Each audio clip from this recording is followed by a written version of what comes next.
Қайырлы күн. Бүгін сіздермен оңай тамақ пісіретін боламыз. Ал бисмилля деп бастаймыз. Тауықтың етін тұздап, бұрыштап, окорочкаға арналған приправа сеуіп, соевый соус құйып, жақсылап араластырып 15 минутқа қалдырамыз.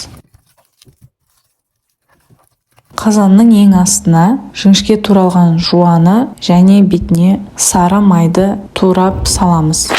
Үстіне маринадталған тауық етін қойып, бетіне жіңішке туралған сәбізді, сарымсақты, екі түстегі тәтті бұрышты қойып шығамыз.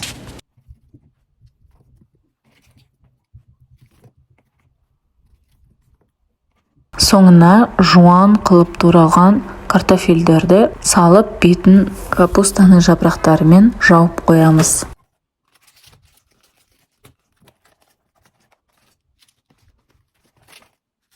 Средний огоньдағы плитаға 1 сағатқа пісіреміз.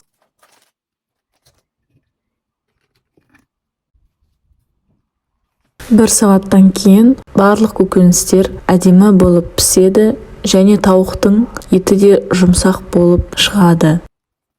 Қазанның ішіне су құйып пісірудің қажеті жоқ, себебі көкөністер өздерінің соктарын бөліп шығарады.